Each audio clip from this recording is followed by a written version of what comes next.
एक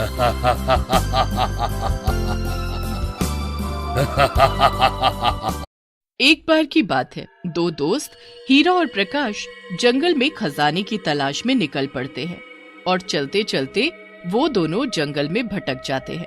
हीरा, मुझे ऐसा क्यों लग रहा है कि हम दोनों जंगल के गलत रास्ते पर आ गए हैं। यहाँ तो चारों तरफ सन्नाटा और अंधेरा है।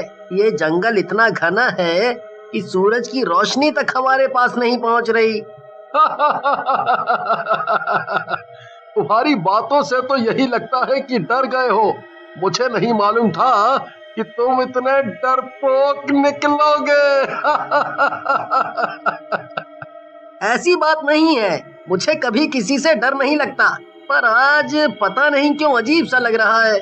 अभी थोड़ी और देर की बात है, जब हमारे हाथ खजाना लगेगा तब तुम्हारा ये डर और ये अजीबपन सब दूर हो जाएगा। दोनों दोस्त आपस में बात करते हुए आगे चले जा रहे थे कि तभी प्रकाश को कहीं से खाने की खुशबू आने लगती है। ये खुशबू तो खाने की आ रही है, और ये खाने की खुशबू मेरी भूख और बढ़ा रही है। खुशबू तो मुझे भी आ रही है, पर मेरी ये समझ में नहीं आ रहा कि यहाँ इतने घने जंगल में कौन रहता होगा। जरूर कोई इंसान ही होगा, तभी तो खाने की खुशबू आ रही है। चलो चलकर देखते हैं। दोनों दोस्त खाने की खुशबू के पीछे पीछे चल देते हैं। कुछ दूर जाकर उन्हें एक बांस से बना झोपड़ा दिखाई देता है, जिसकी खिड़की से धुआं भी निकल रहा होता है। हीरा और प्रकाश झोपड़े के नजदीक जाते हैं और आवाज लगाते हैं, कोई है? अंदर झोपड़े में अगर कोई है तो कृपया बाहर आइए। तभी झोपड़े के अंदर से एक बूढ़ी औरत बाहर निकल कर आती है और जोर जोर से हंसने लगती है। आखिर मेरे खाने की खुशबू तुम्हें मेरे पास खींची लाई।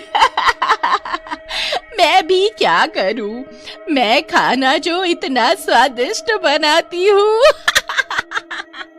वो सब बाद में, पहले ये बताओ कि तुम इतने घने जंगल में अकेली क्या कर रही हो? तुम्हें डर नहीं लगता यहाँ?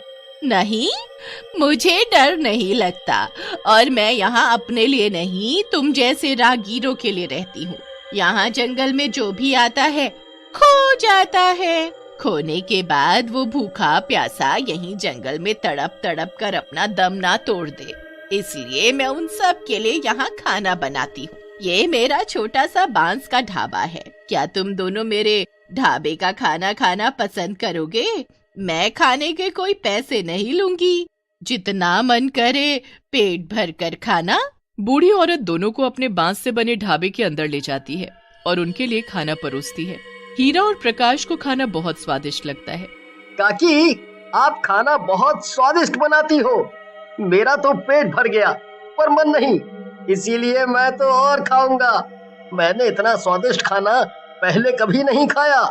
दोनों दोस्त खाने में व्यस्त थे कि तभी खाते खाते उन दोनों के शरीर में कुछ अजीब सा होने लगता है। ये क्या हो रहा है? मुझे घुटन सी महसूस क्यों हो रही है? तभी बूढ़ी औरत चुड़ैल में बदल जाती है, दिखने में बहुत डरावनी।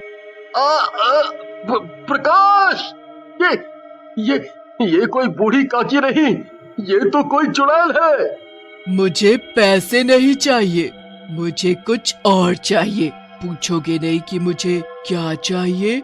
हाँ, तुम्हें क्या चाहिए बताओ। हमारे पास जो है हम सब तुम्हें दे देंगे। और हाँ, हम इस जंगल में खजाना खोजने आए थे, वो भी हम तुम्हें दे देंगे मिलने पर। खजाना? मेरा ही खजाना मुझे देने चले हो? यहाँ कोई भी आता है मुझसे बचकर नहीं जाता। देखो जरा अपने आप को। तभी दोनों बहुत छोटे हो जाते हैं, बिल्कुल मक्खी के बराबर। ये तुमने हम दोनों का क्या कर दिया? हमें कीड़ा मकोड़ा क्यों बना दिया? मुझसे ज्यादा बहस करने की कोई जरूरत नहीं। ज्यादा बोलोगे तो अपने पैरों से मसल दूंगी तुम्हें। चुड़ैल उन दोनों को एक कांच के कार में बंद कर देती है। उसके बाद वो चुड़ैल फिर से अच्छा खाना बनाने में लग जाती है। मेरा ढाबा है सबसे न्यारा, एक बार जो मेरे हाथ का बना खाना खाए तो खाता ही जाए। हीरा, इस चुड़ैल ने हमें एक तो इतना छोटा कर दिया है, ऊपर से हम दोनों को इस जार में बंद कर दिया। मेरा यहाँ दम घुट रहा है। हम बहुत छोटे हो गए हैं। अगर हम किसी से मदद भी मांगे तो कैसे मांगे? हमारी आवाज जंगल से बाहर तो क्या इस जार के बाहर तक भी नहीं जाएगी। इसीलिए अब हम कुछ नहीं कर सकते। 2 दिन बीत जाने के बाद जंगल में एक पांडु नाम का आदमी खाना बनाने के लिए लकड़ियां लेने आता है। तभी उसकी नजर चुड़ैल के ढाबे पर पड़ती है। जंगल के बीचों बीच ये क्या है? कौन होगा वहाँ? और उसमें से तो धुआं भी निकल रहा है। पांडु, मुझे तो कुछ गड़बड़ सी लग रही है, इसीलिए निकल चल यहाँ से। चुड़ैल पांडु को देख लेती है और पांडु को वो जाने नहीं देती। उसका रास्ता रोककर खड़ी हो जाती है। मेरे ढाबे का खाना खाए बगैर तुम कैसे जा सकते हो? मैंने तुम्हारे लिए बहुत ही स्वादिष्ट खाना बनाया है, चलो अंदर। नहीं, मुझे नहीं खाना, मेरा पेट भरा हुआ है। मैं खाना खाकर ही घर से निकला था। पांडु के ना कहने से चुड़ैल बहुत गुस्सा हो जाती है और जबरदस्ती पांडु को खींचती हुई अपने ढाबे में ले जाती है और जबरदस्ती उसे खाना खिलाती है। मेरा पेट भर चुका है। अब जाने दो मुझे, जाने दो। जाओ जाओ, भागो, अगर भाग सकते हो तो भाग जाओ। तभी पांडु बहुत छोटा हो जाता है और भाग नहीं पाता। ये तुमने मेरा क्या हाल बना दिया। अब मैं अपने घर कैसे जाऊंगा? अपने बच्चों से कैसे मिलूंगा? चुड़ैल उसे भी एक जार में बंद करके एक कोने में टांग देती है। तभी ढाबे पर एक बहुत सुंदर सी लड़की आरती आती है और वो चुड़ैल को माँ कहकर पुकारने लगती है। माँ, मैं आ गई। बहुत दिन लगा दिया मेरी बेटी तुमने। तुम्हें पता नहीं कि तुम्हारी माँ को तुम्हारी हर पल कितनी याद आई। आजा मेरी बेटी, अपनी माँ के गले लग जा। माँ, एक बात बोलूं? हाँ मेरी बेटी, बोलो। माँ, ये ढाबा जंगल में नहीं चलेगा, इसे बंद कर दो। वैसे भी यहाँ जंगल में कौन आएगा हमारा खाना खाने? बेटी, तुम्हें नहीं पता कि हमारा ये ढाबा कितना मशहूर हो गया है। हमारे ढाबे पर खाना खाने लोग दूर दूर से आते हैं।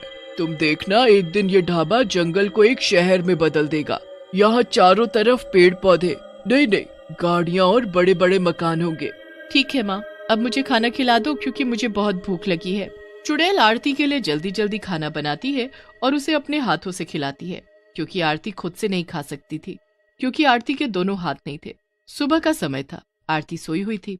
तभी चुड़ैल जंगल के बाहर जाती है, रूप बदल कर वही बूढ़ी औरत बनकर, और आते जाते लोगों को अपने बांस के ढाबे पर मुफ्त में खाने का न्योता देने। मेरे ढाबे पर आओ और पेट भरकर मुफ्त में खाना खाओ। मेरे मुंह में तो पानी भर आया। ये सब तो मैंने कभी नहीं खाया। बूढ़ी औरत आगे आगे और सभी लोग उसके पीछे पीछे। थोड़ी दूर चलने पर चुड़ैल का बांस का ढाबा आ जाता है। बांस से बने ढाबे को देख सभी चौंक जाते हैं, पर उन सबका ध्यान सिर्फ खाने पर था।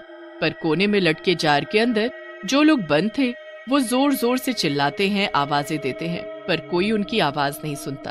अब कुछ नहीं कर सकते क्योंकि वो सभी लोग चुड़ैल का बना खाना खा चुके हैं। चुड़ैल जब लोगों को जार में बंद करके छुपा रही होती है, तभी आरती पीछे आ जाती है और पूछने लगती है, माँ, क्या छुपा रही हो? क्या है तुम्हारे हाथ में? दिखाओ जरा। कुछ नहीं है, मैं तो बस कुछ पुराना सामान रख रही थी। आरती को कुछ अजीब लगता है, पर बिना हाथ के वो कुछ नहीं कर सकती थी। चुड़ैल सभी को छुपाकर बाहर चली जाती है। अब चारों तरफ सन्नाटा था कि तभी आरती को कुछ आवाज सुनाई देती है। कौन है? दोनों मिलकर जार को खिसकाते हुए किनारे तक तो ले आते हैं, पर उसे नीचे नहीं गिरा पाते। पर आरती की नजर उन पर पड़ जाती है। अरे ये सब क्या है? कौन हो तुम और यहाँ कैसे आए? हीरा इशारा करके जार को खोलने के लिए बोलता है, पर हाथ न होने की वजह से आरती जार को खोल नहीं पाती। अब आरती अपने मुंह से जार को खोल देती है। हीरा और प्रकाश चुड़ैल की हरकतों के बारे में सब बता देते हैं। तभी पीछे से चुड़ैल आ जाती है। माँ, ये सब तुमने क्यों किया? 4 साल पहले तुमने बड़े ही प्यार से ये ढाबा खोला था, पर इस ढाबे पर लोग खाना खाने तो आते, पर पैसे नहीं देते खाने के। जब हमने इनकी शिकायत सरपंच से की तो सरपंच भी इन सब के साथ मिल गए और रातों रात हमारा ये बांस का ढाबा उन्होंने तुड़वा दिया। उसमें आग लगा दी। उसी आग में तो मैं मर गई, पर तुम्हारे ये हाथ चले गए। बस मैं तुम्हारे साथ रहकर इन सब का बदला लेती रही। माँ तुम बहुत अच्छी हो, पर जो हुआ सो हुआ, इन सब को छोड़ दो, जाने दो। बेटी की बात मानकर चुड़ैल सभी को पहले जैसा कर देती है और जाने देती है। एक बार की बात है, एक शहर में घर घर टिफिन नाम की एक गुमनाम टिफिन सर्विस बहुत मशहूर हो रही थी। इस टिफिन सर्विस को कौन चला रहा था ये कोई भी नहीं जानता था, पर इस टिफिन सर्विस के बहुत कस्टमर्स थे और सब जानना चाहते थे कि इतना अच्छा खाना भला कौन बना रहा है। जब भी कोई टिफिन ऑर्डर करता, टिफिन उसके घर के बाहर पहुंच जाता था और ऑर्डर करने वाले डिलीवरी मैन को भी कोई नहीं देख पाता था। एक बार सिया नाम की एक लड़की थी जिसका हाल ही में इसी शहर के एक मशहूर कॉलेज में एडमिशन हुआ था। सिया का दिमाग हमेशा उल्टी सीधी चीजों में लगा रहता था। सिया एक यूट्यूब चैनल चलाती थी जिस पर वो हमेशा अजीबोगरीब रहस्यमयी चीजों और भूतिया जगहों के बारे में डाला करती थी। सिया को व्यूज भी बहुत मिलते थे। सिया इस शहर में नई थी, इसलिए वो रूम किराए पर लेकर रह रही थी। एक दिन वो अपनी फ्रेंड से बात कर रही थी। अरे यार पिंकी, मैं तो ये रोज रोज बाहर कैंटीन का खाना खाकर न थक गई हूँ। देखो मुझे, मैं कितनी पतली होती जा रही हूँ और इस तरह चला तो मैं जल्दी ही हॉस्पिटल में मिलूंगी तुम्हें। अरे तो तुम वो टिफिन सर्विस लेना क्यों नहीं शुरू कर देती, घर घर टिफिन। तुम्हें पता है आधा शहर उसी टिफिन सर्विस से टिफिन मंगाता है। अच्छा, तो इस टिफिन सर्विस का मालिक कौन है पिंकी? वो तो कोई भी नहीं जानता। क्या? हाँ, अरे सिया, लोग इस टिफिन सर्विस को गुमनाम टिफिन सर्विस भी कहते हैं। इसका खाना तो लाजवाब होता है और स्टूडेंट्स के लिए सस्ता भी, पर इसे चलाता कौन है वो नहीं पता। तो मैं कॉल किसे करूं? अरे वो तो इस टिफिन सर्विस की वेबसाइट ऑनलाइन अवेलेबल है। तुम वहां जाकर अपना नाम और एड्रेस डाल दो और पेमेंट भी ऑनलाइन कर दो और तुम्हारा टिफिन तुम्हारे दरवाजे पर पहुंच जाएगा। वाह, ये तो सही है, फिर मैं भी इसे ट्राई करूंगी। ओके सिया, चलो मैं चलती हूँ। पिंकी के जाने के बाद सिया भी घर निकल जाती है। सिया घर पहुंचते ही उस टिफिन सर्विस की वेबसाइट को खोलती है और अपना नाम और एड्रेस डाल देती है। कुछ ही देर में उसके घर की डोरबेल बजती है। सिया दौड़कर डोर खोलती है, पर बाहर उसे कोई भी नहीं दिखता है तो बस एक टिफिन बॉक्स जो कि जमीन पर रखा था। उसे वहां रखकर कौन गया ये सिया नहीं देख पाती। अरे आखिर इतनी स्पीड में टिफिन को यहाँ रखकर गया कौन? छोड़ो, मुझे क्या, पहले टिफिन खाकर देखते हैं आखिर ये है कैसा। सिया टिफिन को उठाती है और अंदर रूम में चली जाती है।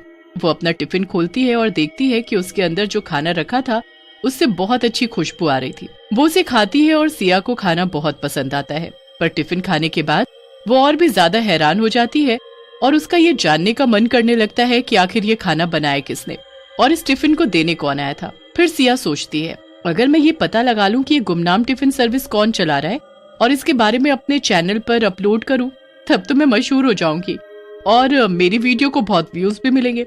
यस, अब तो मैं ये पता लगा कर रहूंगी कि इस गुमनाम टिफिन सर्विस के पीछे आखिर है कौन। अगले दिन सिया का टिफिन फिर से उसी समय उसके डोर पर पहुंच जाता है, पर इस बार भी सिया ये नहीं देख पाती कि टिफिन देने आया कौन। कई दिनों तक यही चलता रहता है। फिर एक दिन सिया फैसला करती है, अब तो चाहे कुछ भी हो मैं जान कर ही रहूंगी कि ये है कौन जो मुझे टिफिन देने आता तो है पर दिखता नहीं, और कौन है इस टिफिन सर्विस के पीछे। अगले दिन जब टिफिन आने का समय होता है, सिया घर के बाहर ही छुप जाती है और देखती है कि एक सुंदर लड़की सिया के दरवाजे तक आती है और चुपचाप टिफिन रखकर तुरंत सड़क की तरफ चली जाती है। सिया उसका पीछा करती है और देखती है कि वो लड़की एक एक्टिवा पर बैठकर कहीं जाने लगती है। सिया भी अपनी स्कूटी उठाती है और जल्दी से उस लड़की के पीछे जाती है।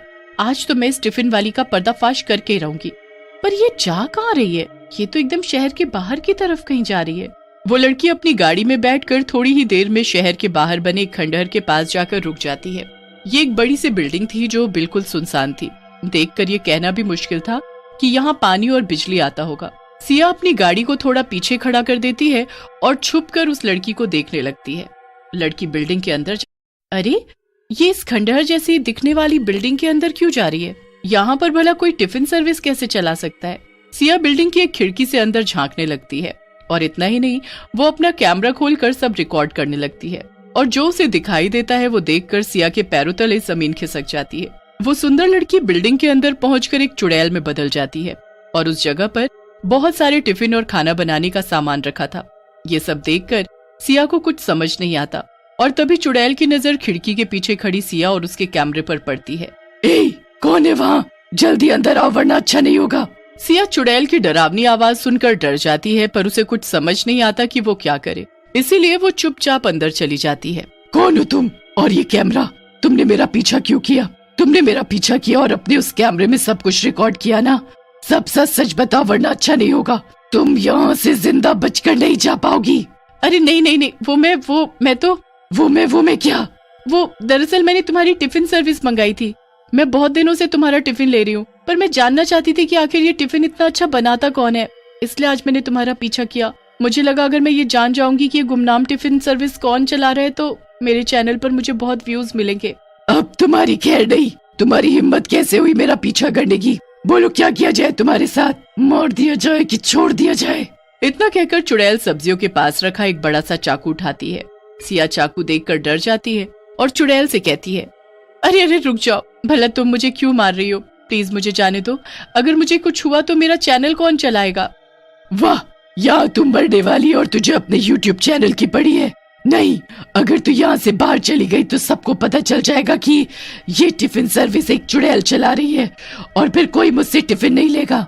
तभी उस बिल्डिंग में एक बच्चा आ जाता है। वो बच्चा स्कूल यूनिफॉर्म में था। वो देखता है कि चुड़ैल के हाथ में चाकू था और सिया डरी हुई कोने में खड़ी थी।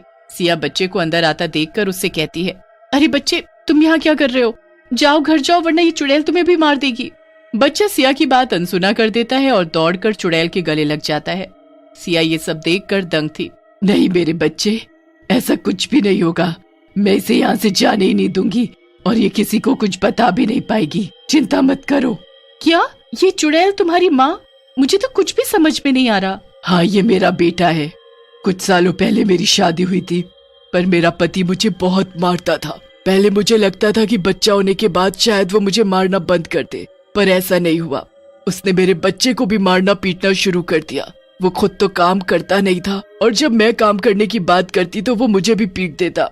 इसलिए मैंने फैसला लिया कि मैं उसे डिवोर्स दे दूंगी। किसी तरह परिवार वालों की मदद से मैंने उसे डिवोर्स दे दिया और अपनी एक टिफिन सर्विस शुरू की। पर मैं काम कर रही हूँ और खुश हूँ ये जानकर जैसे उसका सुख चैन चला गया। उसने गुस्से में आकर मुझे और मेरे परिवार को मार डाला। मेरा बेटा उस वक्त स्कूल में था इसलिए बच गया और मैं चुड़ैल बन गई। अपने बेटे की चिंता की वजह से मैं इसे अपने साथ इस खंडहर में ले आई। यहाँ मेरा पति मेरे बच्चे को नहीं ढूंढ सकता था और मैं इसे अच्छे से पढ़ाना लिखाना चाहती थी और उसके लिए मुझे पैसे चाहिए थे। इसलिए मैंने ये टिफिन फिर से शुरू किया। अगर सबको पता चल गया कि मैं चुड़ैल हूँ तो कोई मुझसे टिफिन नहीं लेगा और फिर मेरा बच्चा अनपढ़ रह जाएगा और भूख से मर जाएगा। मैं सब समझ गई। तुम चिंता मत करो चुड़ैल, मैं इस सब के बारे में किसी को नहीं बताऊंगी और तुम अपनी टिफिन सर्विस ऐसे चला सकती हो जैसे तुम अब तक चला रही थी। मुझे माफ कर दो, मैं वो वीडियो डिलीट कर दूंगी, प्रॉमिस। ठीक है, तुम जा सकती हो, पर अगर तुमने वो वीडियो कहीं डाली या किसी को इस बारे में बताया तो। नहीं नहीं, मैं ऐसा कुछ नहीं करूंगी और उम्मीद है कि मेरा टिफिन मुझे टाइम से मिल जाएगा। दोनों हंसते हैं और सब ठीक हो जाता है। इसी तरह गुमनाम टिफिन सर्विस हमेशा के लिए गुमनाम ही रहती है।